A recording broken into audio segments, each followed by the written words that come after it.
अल्हम्दुलिल्लाहि रब्बिल आलमीन वस्सलातु वस्सलामु अला रसूलिहिल करीम नबीना मुहम्मद व अला आलिहि व अस्हाबिहि अजमईन व अला मन तबिअहुम बिइहसान इला यौमिद्दीन अम्मा बाद।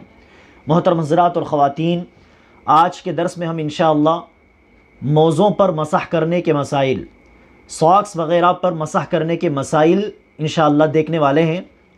अल्लाह तबारक व तआला का बहुत ही बड़ा फ़ज़्ल व करम है कि अल्लाह तबारक व तआला ने इस शरीयत इस्लामिया के अंदर बंदों की आसानी के लिए बहुत सारी रुख़सतें दे रखी हैं।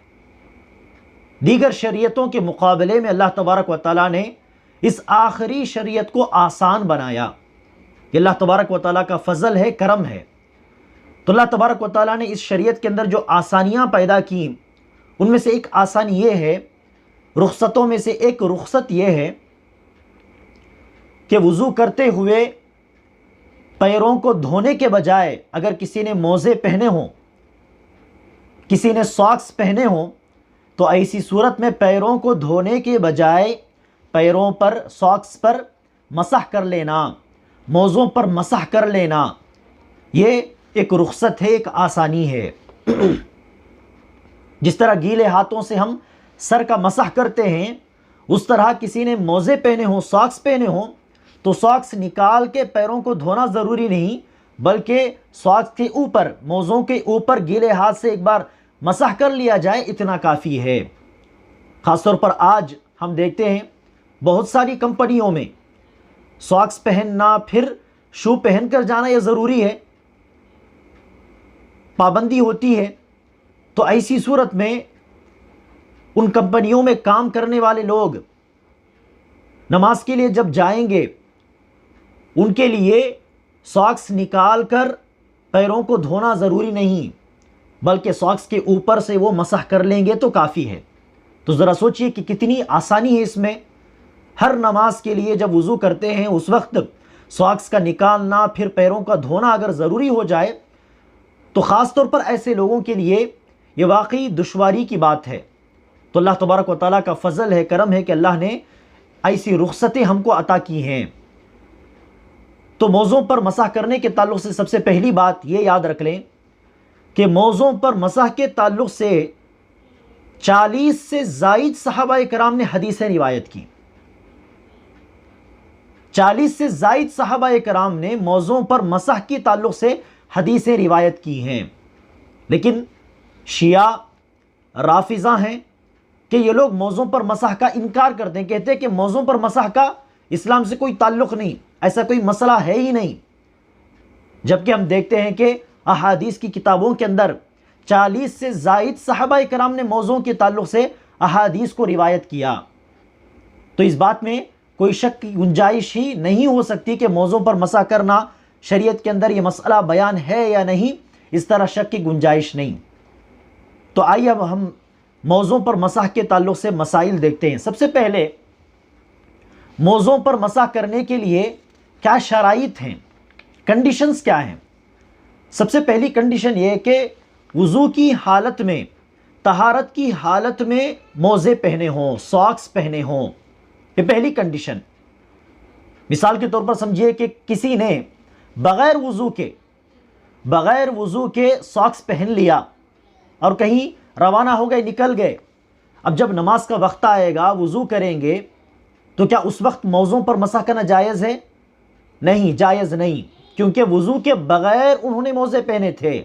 तो वज़ू करते हुए मौज़ों का निकालना, सॉक्स का निकालना और पैरों का धोना लाजिम है। हाँ, अगर किसी ने घर में वज़ू किया, वज़ू कर लेने के बाद सॉक्स पहन लिया या मोज़े पहन लिए लेदर के, फिर उसके बाद किसी काम से रवाना हुए, फिर जब वज़ू टूटेगा, बाथरूम जाएंगे, क़ज़ाए हाजत के लिए जाएंगे, वज़ू टूट जाएगा, फिर नमाज के लिए जब वज़ू करेंगे दोबारा, तो उस वक्त मौज़ों का निकालना ज़रूरी नहीं, सॉक्स का निकालना ज़रूरी नहीं, बल्कि सॉक्स के ऊपर, मोज़े के ऊपर मसह कर लेना काफ़ी है, क्योंकि उन्होंने वज़ू कर लेने के बाद मोज़े पहने थे। तो मौज़ों पर मसह करने के लिए सबसे पहली बुनियादी शर्त यह है कि वज़ू की हालत में मोज़े पहने हों, सॉक्स पहने हों। इस बात की दलील बुखारी शरीफ की हदीस नंबर 206 और मुस्लिम शरीफ की हदीस नंबर 404 में मौजूद है। मुगीरा बिन शोबा रदियल्लाहु अन्हु रिवायत करते हैं कि मैंने अल्लाह के रसूल सल्लल्लाहु अलैहि वसल्लम को देखा कि अल्लाह के रसूल वज़ू किया कर रहे थे और अल्लाह के रसूल सल्लल्लाहु अलैहि वसल्लम के पैरों में मोज़े थे उस वक्त। तो मैंने सोचा कि मैं फ़ौरन जाकर अल्लाह के रसूल सल्लल्लाहु अलैहि वसल्लम के मोज़े उतार दूं ताकि अल्लाह के रसूल सल्लल्लाहु अलैहि वसल्लम अपना पैर धो लें। तो दौड़ते हुए चले मुगीरा बिन शोबा रदियल्लाहु अन्हु ताकि मोज़े निकालें अल्लाह के रसूल के। अल्लाह के रसूल की खिदमत करना सहाबा इकराम के नज़दीक बहुत पसंदीदा चीज़ थी। तो दौड़े हुए चले मोज़े निकालने के लिए, लेकिन अल्लाह के रसूल ने कह दिया दअहुमा, मुगीरा मेरे मोज़ों को छोड़ दो, तुम मोज़ों का ना निकालो, क्योंकि मैंने वज़ू की हालत में मोज़े पहने हैं। तो पता चला कि वज़ू की हालत में वो मोज़े पहने हों, सॉक्स पहने हों तो निकालने की ज़रूरत नहीं, बल्कि मसह कर लेना काफ़ी है। इस तरह कहकर अल्लाह के रसूल ने बाद में मसह किया, मोज़े निकाल कर पैर धोए नहीं। तो ये एक रुख्सत है, कोई चाहे तो इस्तेमाल करे, इस रुख्सत का इस्तेमाल करे। अगर किसी ने वज़ू के बग़ैर मोज़े पहने हों तो वज़ू करते हुए मोज़ों को निकाल कर पैरों का धोना ज़रूरी है। दूसरी शर्त, मोज़े पाक हों, हलाल जानवर के लेदर से, हलाल जानवर की जिल्द से तैयार किए गए हों, या कि सॉक्स हों तो सॉक्स में कोई गंदगी ना लगी हो तो मोज़े पाक हों। कोई गंदगी लगी हो फिर उसके ऊपर से हमने मसा कर लिया तो ऐसी सूरत में नमाज काबिले कबूल नहीं। मोज़े पाक हों, किसी भी गंदी चीज़ से वो पाक हों। तो मोज़े अगर नापाक हों, पेशाब के छींटे मोज़े पर लगे हों मिसाल के तौर पर, तो मोज़ों का निकाल देना ज़रूरी है। उसी मोज़ों के साथ नमाज पढ़ नहीं सकते मसह कर कर। तो मोज़े पाक हों नापाक चीज़ों से। तीसरी शर्त यह है कि मोज़ों पर मसह करने के लिए अल्लाह के रसूल सल्लल्लाहु अलैहि वसल्लम ने जो वक्त की तायीन की, आखिरी हद जो बताई, उसके अंदर अंदर हम मोज़ों पर मसह करें। वक्त पार हो जाए तो उसके बाद मोज़ों पर मसह करके नमाज पढ़ना जायज़ नहीं, बल्कि मोज़ों को निकाल देना चाहिए। अब ये वक्त मुकर्ररा क्या है? मुकीम के लिए, अपनी बस्ती में कोई हो मुकीम तो उसके लिए 1 रात 1 दिन। कोई सफ़र में हो मुसाफिर तो मुसाफिर के लिए 3 रात 3 दिन। मुकीम 1 रात 1 दिन तक मोज़ों पर मसा कर सकता है, इस दौरान जब वो वज़ू करेगा नमाज पढ़ेगा। और मुसाफिर के लिए 3 रात 3 दिन, 3 रात 3 दिन के दौरान जब कभी वो वज़ू करेगा नमाज पढ़ेगा तो मोज़ों पर मसह करके वो नमाज पढ़ सकता है। इस रुख्सत का वो इस्तेमाल कर सकता है। इस बात की दलील मुस्लिम शरीफ की हदीस नंबर 270 पर 276 में मौजूद है। अल्लाह के रसूल सल्लल्लाहु अलैहि वसल्लम ने इरशाद फरमाया कि मुसाफिर के लिए 3 रात 3 दिन मोज़ों पर मसह करना जायज़ है और मुकीम के लिए 1 रात 1 दिन। मिसाल के तौर पर अगर हम मुकीम हों, अपनी बस्ती में हों और हमने ज़ुहर की नमाज के लिए समझिए कि वज़ू किया, वज़ू के बाद हमने पाकीज़ा मोज़े पहन लिए, लेदर के हों या कपड़े से तैयार किए गए सॉक्स हों, तो पाकीज़ा मोज़ों को हमने वज़ू कर लेने के बाद समझिए कि पहन लिया ज़ुहर की नमाज के वज़ू के बाद, तो अगले दिन ज़ुहर की नमाज तक हम मोज़ों को पहन कर नमाज पढ़ सकते हैं, वज़ू करते हुए मसह कर सकते हैं। लेकिन दूसरे दिन जब असर की नमाज के लिए हम वज़ू करेंगे उस वक्त मोज़ों पर मसह करना जायज़ नहीं, बल्कि मोज़ों को निकाल देना चाहिए, फिर बाकायदा वज़ू करना चाहिए, पैरों को धोना चाहिए। तो ज़ुहर की नमाज के लिए वज़ू के बाद हमने मोज़े पहने तो अगले दिन असर की नमाज तक हम पहनकर नमाज पढ़ सकते हैं। लेकिन जब असर की नमाज के लिए अगले दिन वज़ू करेंगे उस वक्त मोज़ों पर मसह करना जायज़ नहीं, बल्कि मोज़े उतार देने चाहिए और पैरों को धोना ज़रूरी है। ये मुकीम के लिए, और मुसाफिर के लिए 3 रात 3 दिन।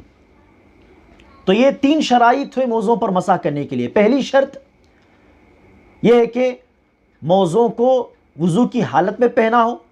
दूसरी शर्त मोज़े पाक हों, कोई भी गंदगी उसमें ना लगी हो। तीसरी शर्त यह है कि मुसाफिर 3 रात 3 दिन तक मोज़ों पर मसह कर सकता है और मुकीम 1 रात 1 दिन तक। अगर ये वक्त पार हो जाए तो मोज़ों पर मसाह करना जायज़ नहीं। अब दूसरी बात जो हम ये देखने वाले हैं कि वो क्या वजूहात हैं, क्या रीज़न हैं जिनकी बिना पर मोज़ों का निकाल देना वाजिब हो जाता है। मोज़ों पर मसा नहीं कर सकते, मोज़ों का निकाल देना वाजिब, वो क्या क्या वजूहात हैं। सबसे पहली वजह तो हमने अभी देखी, वक्त पार हो जाए। मुसाफिर के लिए एक रात एक दिन, तो एक रात एक दिन मुकम्मल हो जाए तो अब ये मुकीम के लिए एक रात एक दिन, अब एक रात एक दिन मुकम्मल हो जाए तो मुकीम के लिए जायज़ नहीं कि मोज़ों को पहने हुए अगली मरतबा वज़ू करके वो नमाज पढ़े, जायज़ नहीं, बल्कि मोज़ों को निकाल देना चाहिए। तो वक्त पार हो जाए तो मोज़ों का निकाल के पैरों को धोना ज़रूरी, ये पहली वजह। दूसरी वजह क्या है, गुस्ल वाजिब हो जाए, नहाना वाजिब हो जाए तो मोज़ों को निकाल देना ज़रूरी है। मोज़ों को निकाल कर अपने पूरे बदन को भिगोना, नहाना ज़रूरी। सफ़वान रज़ियल्लाहु अन्हु रिवायत करते हैं कि अल्लाह के रसूल सल्लल्लाहु अलैहि वसल्लम ने बताया कि मोज़े किसी ने वज़ू की हालत में पहने हों तो अगली मर्तबा वज़ू टूट जाए, पेशाब पाखाना कोई कर ले या कोई सो जाए, वज़ू टूट जाए, तो ऐसी सूरत में मोज़े निकालने की ज़रूरत नहीं, बल्कि वज़ू टूट जाए तो अगली मर्तबा वज़ू करते हुए मोज़ों पर मसाह कर लेना काफ़ी है। तो अल्लाह के रसूल सल्लल्लाहु अलैहि वसल्लम ने हमें मना किया कि कोई वज़ू टूटने पर मोज़े ना निकाले, सॉक्स ना निकाले। हाँ, जब गुस्ल वाजिब हो जाए, नहाना वाजिब हो जाए तो ऐसी सूरत में मोज़े निकालने का अल्लाह के रसूल सल्लल्लाहु अलैहि वसल्लम ने हुक्म दिया। तो सफ़वान रज़ियल्लाहु अन्हु रिवायत करते हैं कि गुस्ल जनाबत की वजह से मोज़ों को निकालने का अल्लाह के रसूल ने हमको हुक्म दिया, सिर्फ वज़ू टूट जाए तो मोज़ों को निकालने की ज़रूरत नहीं। तीसरी बात, अगर दो मोज़ों में से, दो सॉक्स में से किसी एक सॉक्स को कोई निकाल दे भूले से, तो दूसरा सॉक्स भी निकालना वाजिब हो जाएगा। या है कि दो मोज़ों में से कोई एक मोज़ा, दो सॉक्स में से कोई एक सॉक्स फट जाए, इस तरह फट जाए कि पैर का ज़्यादा हिस्सा नज़र आने लगे, अब उसको हम सॉक्स नहीं बोल सकते, उसको मोज़े नहीं बोल सकते, पूरी तरह फट गए।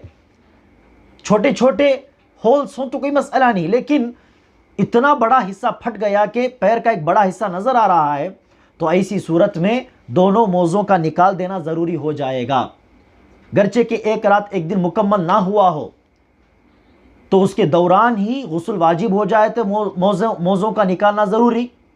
एक रात एक दिन के दौरान ही अगर दो सॉक्स में से एक सॉक्स हमने निकाल दिया तो दूसरा सॉक्स भी निकाल देना ज़रूरी। और इसी तरह सॉक्स फट जाए या मोज़े फट जाएं, पैर का बड़ा हिस्सा नज़र आ रहा हो, तो ऐसी सूरत में भी दोनों मोज़ों का निकाल देना वाजिब है। अब अगली बात, मोज़ों पर मसाह कैसे करना चाहिए।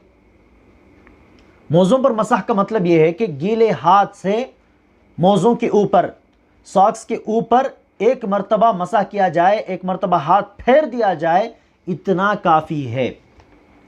मोज़ों पर मसाह का मतलब ये नहीं कि पूरे मोज़ों के ऊपर हाथ फेरा इस तरह से कि कोई भी हिस्सा छूटने ना पाए, ऐसा मसाह करना ज़रूरी नहीं, बल्कि एक मर्तबा आप ऊपर से हाथ फेर लेंगे, इतना काफ़ी है।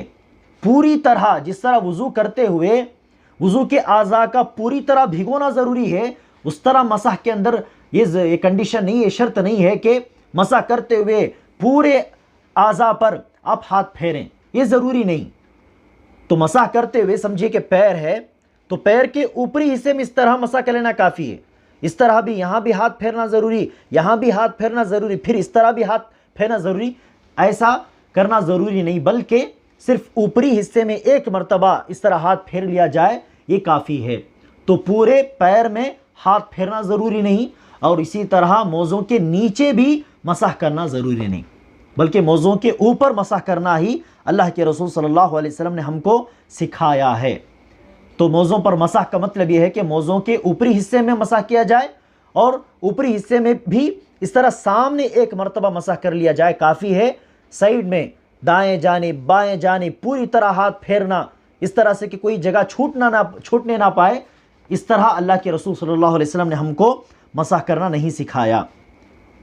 अब उसके बाद आखिरी बात जो है, जिस तरह मौज़ों पर मसह करना अल्लाह के रसूल सल्लल्लाहु अलैहि वसल्लम का तरीक़ा है, यानी लेदर से, जिल्द से बने हुए मौज़ों पर मसह करना अल्लाह के रसूल का तरीक़ा है, उसी तरह कपड़े से, कॉटन से बने हुए सॉक्स के ऊपर भी मसह करना जायज़ है।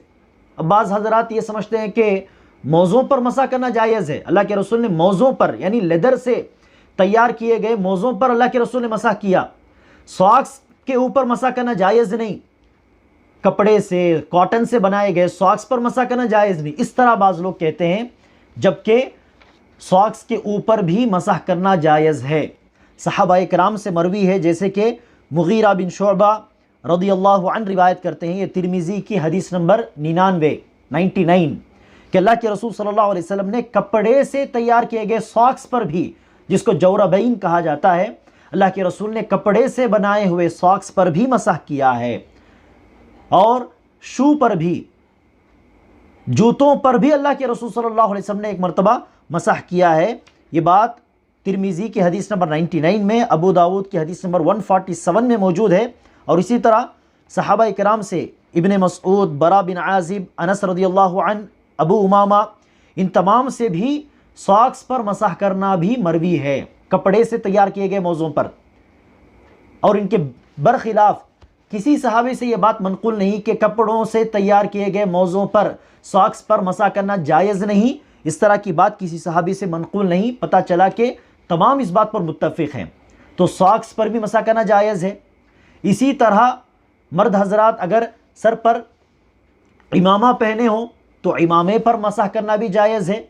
और इसी पर क़ियास करते हुए अगर औरतें बाहर कहीं गई हों और उन्होंने ओढ़नी पहनी हो, स्काफ वगैरह पहना हो, और अजनबी हजरात वहाँ पर हों, वज़ू करते हुए स्काफ का निकालना मुमकिन ना हो बेपर्दगी की वजह से, तो ऐसे में औरतों के लिए जायज़ है, ऐसे कठिन अवकात में सिर्फ औरतों के लिए जायज़ है कि वो गीले हाथ से स्काफ के ऊपर, ओढ़नी के ऊपर से मसह कर लें, इंशाअल्लाह काफ़ी होगा।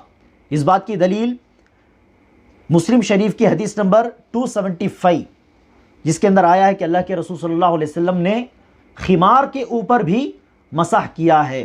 तो इसी हदीस की बुनियाद पर औरतों के लिए इंशाअल्लाह जायज़ होगा कि उस स्काफ के ऊपर, ओढ़नी के ऊपर, अजनबी हजरात के सामने अगर वज़ू करने की ज़रूरत पेश आ जाए तो ऐसी सूरत में वो खिमार के ऊपर, ओढ़नी के ऊपर इंशाअल्लाह मसह कर सकती हैं, जायज़ है। और इसी तरह कभी कभार किसी के हाथ में, पैर में ज़ख़म हो जाए या सर में ज़ख़म हो जाए, पट्टी बांध रखी हो, तो ऐसी सूरत में जिस उज़ू में जहाँ पर पट्टी बांधी है वहाँ पर वो क्या कर सकते हैं, इंशाअल्लाह मसह कर सकते हैं।